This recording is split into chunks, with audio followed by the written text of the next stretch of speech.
Hello, everybody. Welcome to another episode of Capital Spotlight. Today with us, we have Javonni Ayers, Legislative Assistant for the Ways and Means Committee on the House side. Welcome.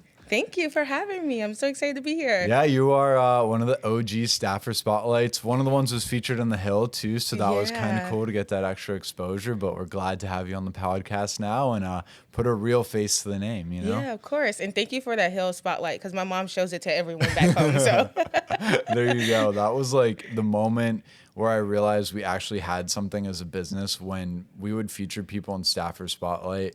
And I would talk to them later on and they'd be like, so many people reached out to me. And I was like, okay, like we're actually reaching people with this. And so it's that little like Hill famous kind of moment, but it's very fun. No, seriously. Like as soon as you research for a name, I'm like, yep, that's her. That's my daughter right there. Yep. So, yeah.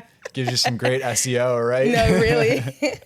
But okay, so just for a little bit of background for everybody, tell us about who you are, like where you grew up, like that whole thing. Yeah, so I am Javonni. I am the youngest out of 5, and I'm putting that in there because it will literally give you a whole worldview of why I am the way I am. But I am a Southern gal.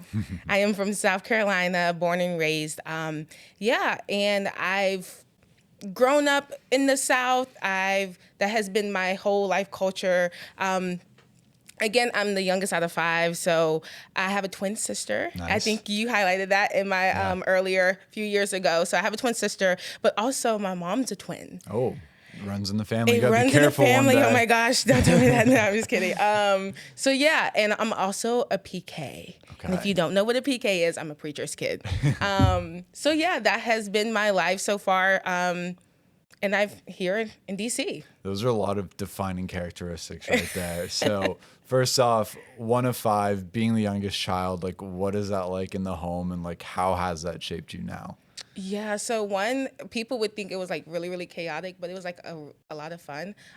So my older sister, we're 9 years apart, and then everyone else comes down. Cool. And again, I have a twin sister, so we were like the last 2 that just came out of nowhere. My parents was like, wait a minute, I thought we were done. But literally, I love being the life of the party with my family. There's never a dull moment. I will literally come in and just blow the group chat out. So just never a dull moment, but being the youngest, I kind of learned from my older siblings, and the biggest thing is like what to do and what not to do. So looking at them and watching them go through their life and everything of that sort. Like I literally call them for everything. I talk to my siblings every day. I know some people might think that's crazy, but literally those are my best friends. Yeah. So having like those in-home best friends have been like the best thing ever. It's kind of a cheat code too, you know, like someone's been through it already so they can help you out. Exactly. And I tell my parents says this all the time to my older siblings, that they were the guinea pigs of the family. So I'm like, I'm sorry for what you went through, but also thank you at the same time. Love that. So whenever you guys are all together, what are you doing as a family? Oh my gosh. Okay, so my dad and my brothers love golf. But the thing is, it never rolled over to me and my sisters. So that's okay.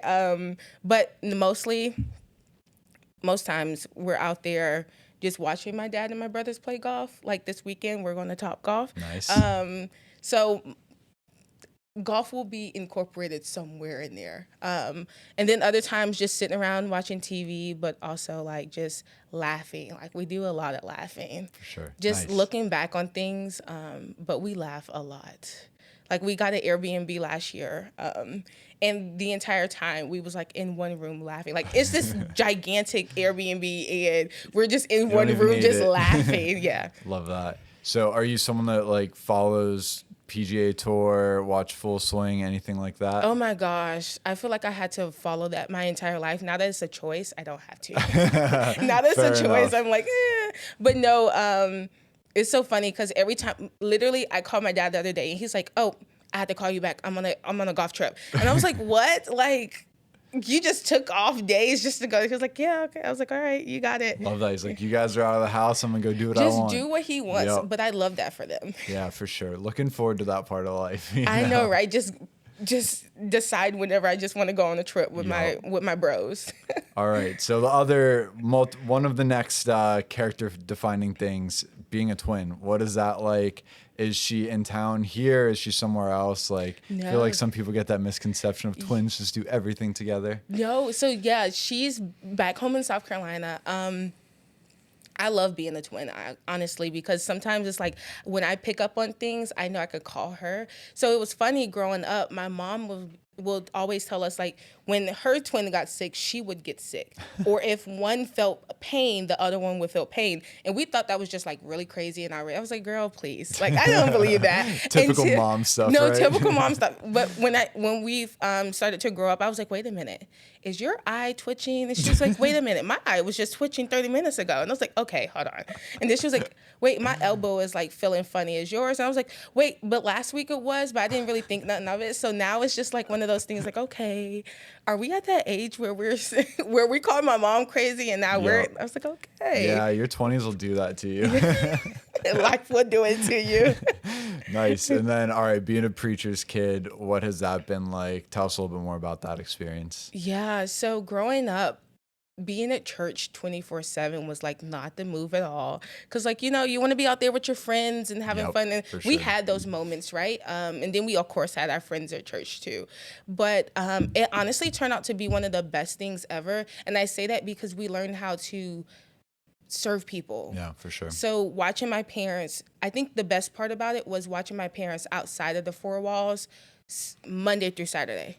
Not during the typical service hours, but like watching them how they went to people's basketball games, watching them how they went to make sure people were, they had things if they were in the hospital, making sure families who had new kids had their clothes and their pampers. Like, I watched my parents do that all the time.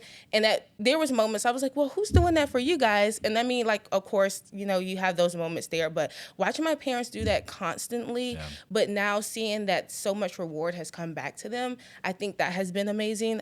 Also plugging in, so there's generations of preachers in my family. Oh, yeah. So like my grandfather, so watching them and like even thinking back to, I was talking to my sister about this the other day, watching my grandfather, my grandparents had a church, but they also had a daycare. Oh, yeah. And then they had like the migrant workers and they provided like, speech classes for migrant workers and making sure that they know how to speak English and having farmers markets and stuff like that. So I feel like sometimes people think, oh, preacher's kid, you're spoiled, all of this stuff. But I'm like, no, you kind of get to see how to serve people outside of the four walls, which I think was amazing. And it seems like they did a good job of establishing community too. You know, like doing that extra stuff is so important to really bring that full circle. Yeah, I think that's the goal. Like you want to make people's lives better, right? So I think that has been the best part. Speaking of community, how have you figured out how to find that community here in DC? How does it work for you? Yeah, so one, I am a proud member of Delta Sigma Theta Sorority Incorporated, just a shameless plug. So I have my sorority sisters here. It's quite a bit of us on the Hill, so I love that. Delta's on the Hill, shout out to you guys. But also having like a church family, so I love having that. Then of course I still have my CBCF cohort. So I think I told you guys about this when you guys highlighted me before. Like I still have some of my friends from my cohort to this day that we still go out sometimes on Friday nights to have family dinner. Nice. Their family has literally adopted me, so like shout out to you guys. So yeah, like I still have my community. Of course I love having the team I work with. So like they love to see my professional growth, but also my personal growth too. Yeah. So yeah. Nice. Seems like find groups, right? Yeah. Mm-hmm. That's good. And it seems like it's a good balance of like professional groups and people who are not necessarily on the Hill or like do something similar. I was about to say, yeah. And also, again, like we have different like staff associations on the Hill. So Congressional Black Associates. Then also you have the BWCA, Black Women Congressional Alliance. So having those different groups, I think has been a huge support system here, especially being like, 7-8 hours away from home and finding other people from the South and, finding other people from like, the West Coast, because those are some of the best friends I've been able to create since being here. Yeah. So what part of South Carolina are you from? I'm from Columbia. Okay, cool. So right near USC? Yep. Mm-hmm. Cool. Love Down it. the street. Nice. So how have you been able to like make that change from typical Southern life to moving up to like a coastal city up here? Different vibes for sure. What's it like for you? Different vibes, but also learning the bus system has been like the craziest things ever. But I'm actually proud of myself, and I give myself a pat on the back because learning that bus system when I first got to DC was like a huge roller coaster, and I'm like, wait a minute, but I have to take the 90 to the like this doesn't make sense, like, but it's not okay, but I learned it. It's a rite of passage. Yeah, literally. I learned it. So just getting through that, of course, there's moments where I miss like just riding down a dirt road with all of the windows down and feeling the breeze. It's not the same here. You're not getting that here at all. So that has been like, because I love to go riding, like, with my mom or going down to the countryside and just like, riding through town or whatever the case may be. So I kind of miss that. Yeah. Like, to clear your head. I don't know ways for people to really clear their head here besides going to look at the Potomac. I don't know. So that has been interesting, but I'm like, I think making sure that I have community kind of helped with everything. Yeah. I've noticed that being here, even just like riding with your windows down is not the same here. It's like in rural Pennsylvania, it's like it's just a different air that hits you. Less smog, I guess, probably. Yeah. But it's something special for sure. So now that you're in, how did you get to DC? Yeah, so I graduated college. I went to South Carolina State University. It's the only 4-year public HBCU in South Carolina. And honestly, I first had an internship in his congressional district office with Congressman Clyburn. Cool. And that was like, leading up to the 2020 elections. It was like a lot of fun times in South Carolina. But after I graduated, I was like, I don't want to be in South Carolina right now. Like, I just graduated, I don't want to go home. I just want to go and, do things. So I came up here for a DC internship through the DC internships page. Cool. I saw it on my campus website. Like, my campus had resources. So I signed up through them and came up here, had fun, met some really cool people. And I was like, I want to stay here in DC. Yeah. So I applied for the CBCF Internship, which is the Congressional Black Caucus Foundation. Applied for them, got in, and that was my trajectory here to the Hill. Nice. And so you've been with Ways and Means since the start. Tell us a little bit about your time there. Yeah, so I started off as an intern and just worked my way up.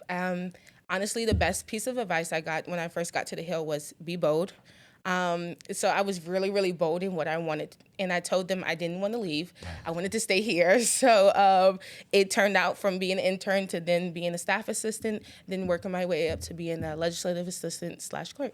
Nice. That's great. And so for those who are in personal offices, I feel like even when I was on the Hill, I never truly understood what the committees were doing because I never had that experience. So give us a peek into what Ways and Means looks like behind the scenes. Yeah, so for those who don't know, Ways and Means have jurisdiction over healthcare. We have jurisdiction over Social Security, tax, and trade. So those are pieces of jurisdiction I know probably have seen in the headlines. We're trending. So having fun times there, but for the most part, it's just like another committee. Just those are just our key jurisdiction pieces. What are some other things? Most times you'll see what we have might come up in a docket like, oh, we might have a hearing on this. So like, for example, I work with trade. So we might have something on, we just had a hearing a few weeks ago with Ambassador Greer. Cool. So like, someone from the administration coming to sit before us, that's something that you see every spring that happens. So we have that happens. We have different hearings throughout the years or even markups. So if you don't know what a markup is, that's when they bring a bill before the committee so we can mark up and we can actually take the time to weigh in on key pieces of legislation before it go to the floor and then for it to be voted on and sent to the Senate or sent to the president's desk. Yeah. Nice. And so how big is the minority team right now? That's a good question. It's definitely smaller than the majority. I will say that because I was on the majority team and then it switched over to the minority. So, yeah, it's not big at all. Yeah. Would you say like more than 10, more than 20? Oh yeah, more than 20. Yeah. Okay, cool. Gotcha. And then how much do you work with the majority right now? Like, do you guys interact a lot or is it pretty separate? No, we actually interact a lot. Talk to them, I think, almost every other day, Cool. literally. Yeah. We have really good working. I can speak, definitely talk to them for the most part. Yeah. Nice. How does that work? Like, how do you find a good balance there of like working with the other side and maybe not agreeing on issues, but figuring out how to be constructive and collaborative there? Yeah. So I feel like at the end of the day, we're all people. And I take that in the back of my mind when working on the committee, but also like, in order to get things done, you have to have a relationship with the other side. Yeah. So, like, if I need to call such and such on the majority side, I know that they can pick up and be like, "Oh, I got that for you. I'll Yeah. handle it." Like, having those key relationships, I think, is best. But it also goes down to how you talk to people, how you make people feel. Yeah. Because I feel like my dad always taught us, people will forget what you said. People will forget. Like days later, but they will never forget how you made them feel. Yeah, for so sure. I always try to go into making sure like, hey, I see the person first. So Yeah, absolutely. I feel like the thing that leaves the mark a lot of times is the vibe that you give off to someone Yeah. else, and you're not going to remember the exact conversation, but knowing you were like, oh, that was a really cool person, or Yeah. like what's that little bit of a feeling that you left with someone. So Yeah. that's great. I'm sure like your heart for service plays into that too. And so tell us a little bit more about that. Obviously, your family kind of has a legacy of building that service-minded mentality, but like, how does it affect you, and how are you participating in it? Yeah, so I think my dad always told me growing up, don't be a follower, be a leader. But in order to lead, you must learn how to follow. So having those key instincts growing up and having that example from my parents have always been at the forefront of my mind, even being here in DC now. So like working with groups off the Hill, like Leader, which is an organization that helps HBCU student leaders. And like we have a summit that we bring over 80 HBCU women here to DC to get that experience with, what does the typical day on the Hill looks like? What does it look like to be a lobbyist? Like, having those moments where we can help bring the future here. I think that's amazing. And I do it without a title. I feel like sometimes people are like, oh, we should have a title. Like, I want to be the such and such of this. Yeah. And I'm like, for me, it's just, I do it out of the kindness of my heart because I want to see people from back home be great regardless. That's what my mom tells me every morning. All right, go be great. So that's what I want people to feel like.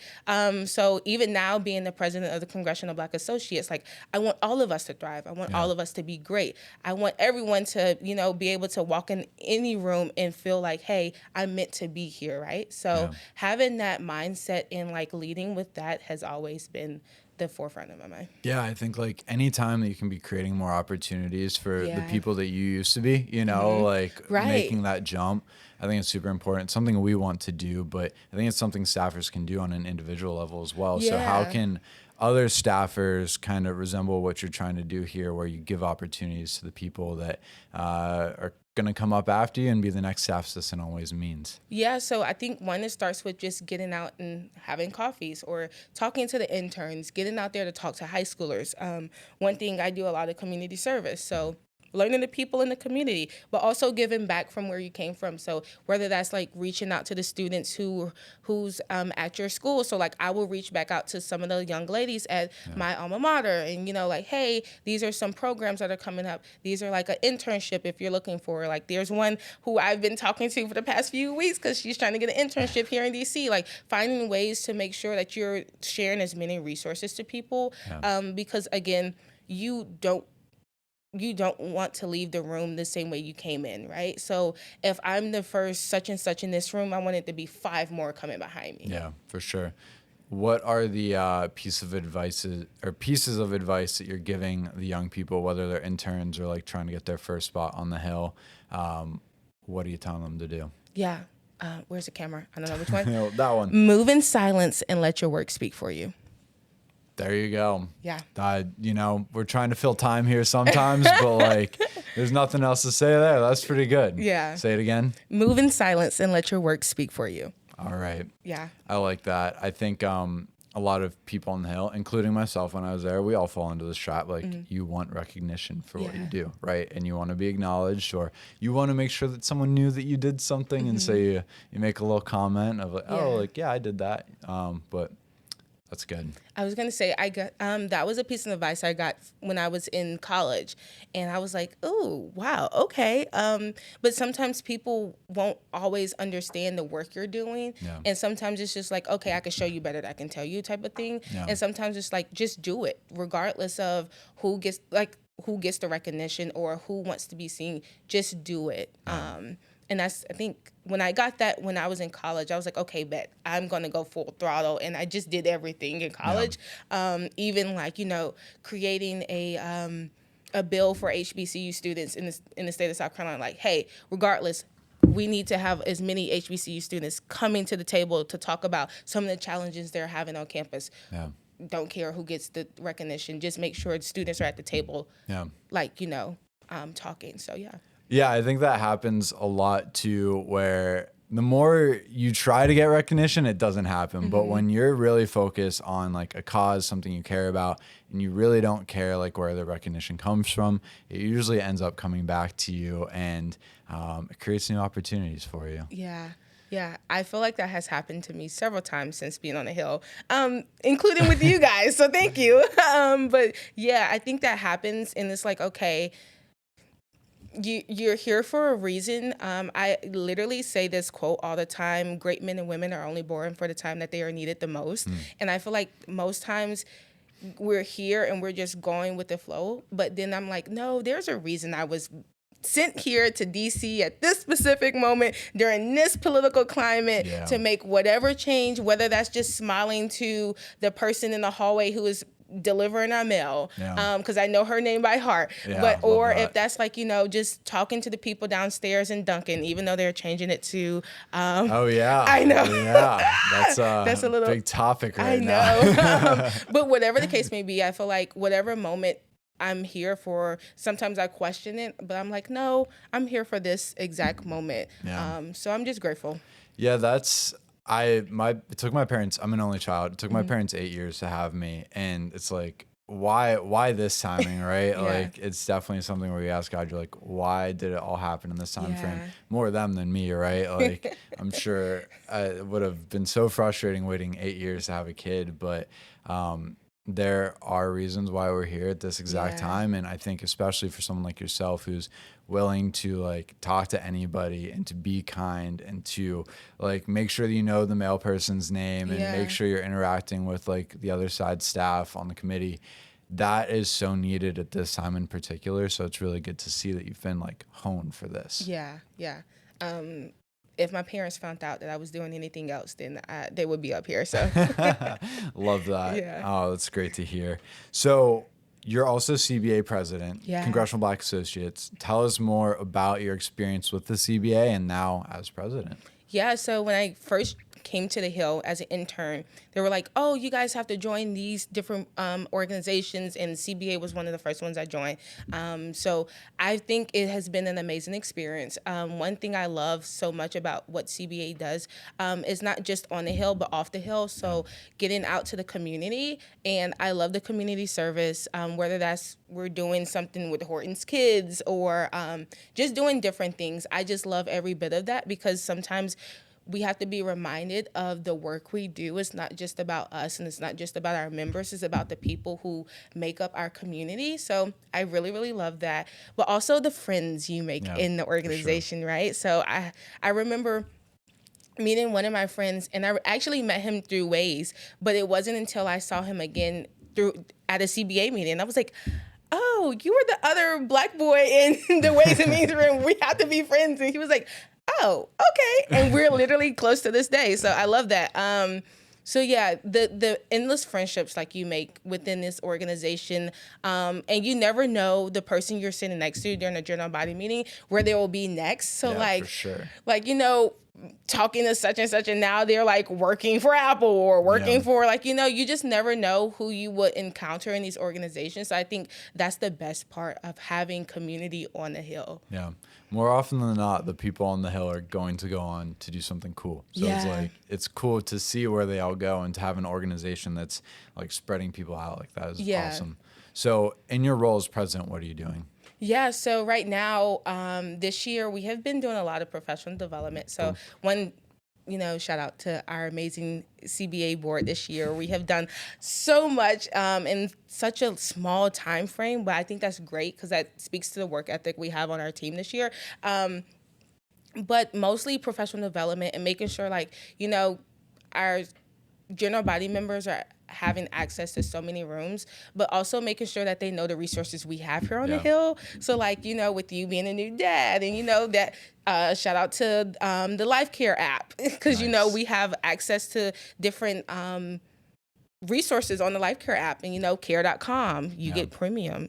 People really don't know that. So, like, bringing in different people into our general body meetings, or not just that, but like sharing resources. For sure. So, like, what is TSP? Like, there's people who's been on the Hill for like over 5 years. Am I actually maximizing the amount on my TSP savings? For sure. Like, making sure people know that, like, okay, tax season just rolled around. Did you get the right or the correct information from this office? Or do you know that this office actually operates? And this is how you use CRS, or this is, like, making sure that people just re-engaging those resources we have on the Hill has been like the biggest things that we've been pushing. But also, we started our Hill Talk series. Nice. So, bringing in members of Congress to talk about their experience, because there are a few who actually were staffers. Oh, cool. And like now they're members of Congress. And I know that those are some of the things that some people want to do. Like, they started off as a staffer, but now some of them actually want to go and run for office. So we actually have a few members of Congress who have done that. Very so, like, cool. bringing them in to, like, hear their experience. Like,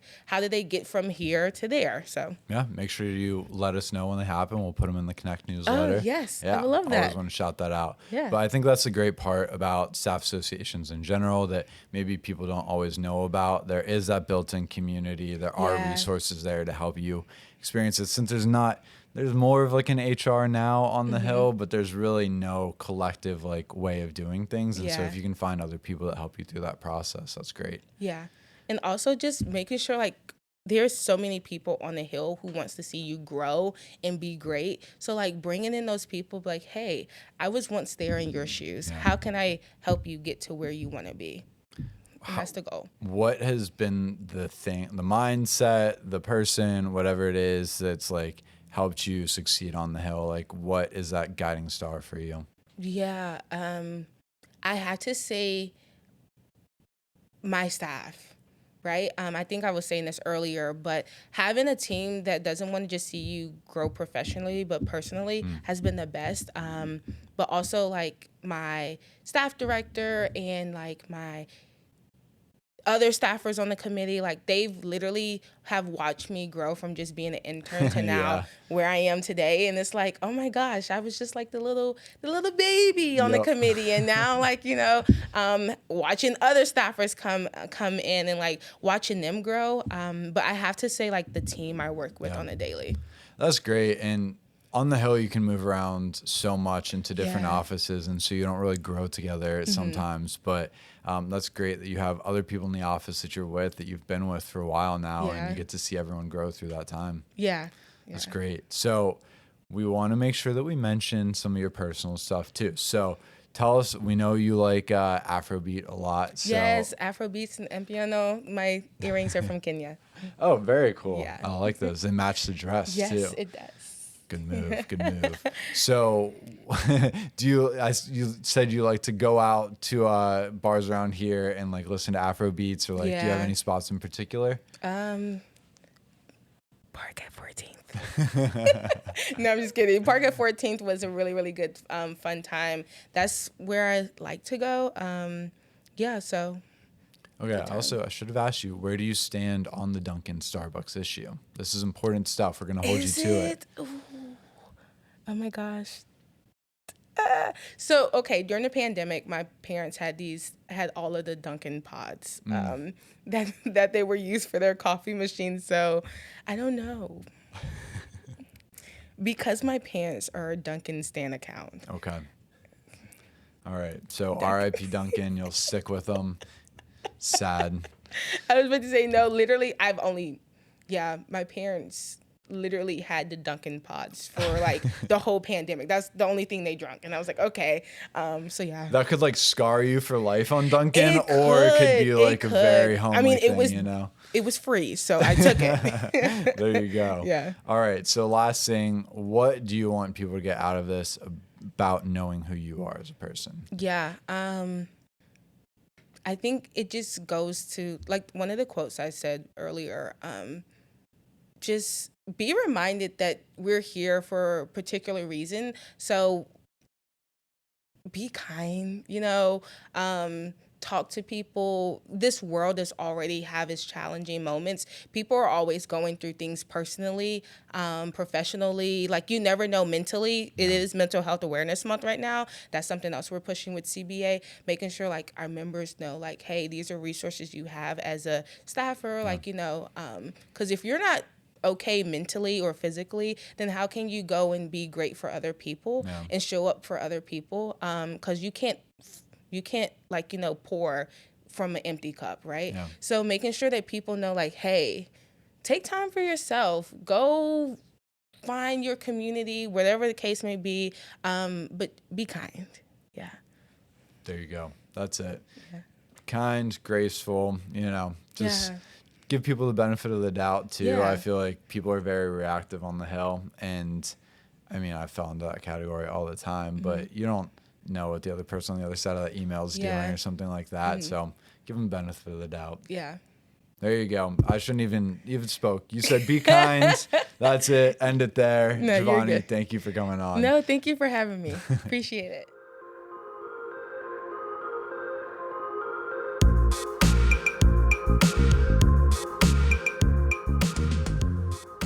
Thank you for tuning into Capital Spotlight Podcast. If you enjoyed the show, be sure to subscribe to our channels to stay updated on new releases, share the show with your friends, and rate the show on Apple Podcasts and Spotify.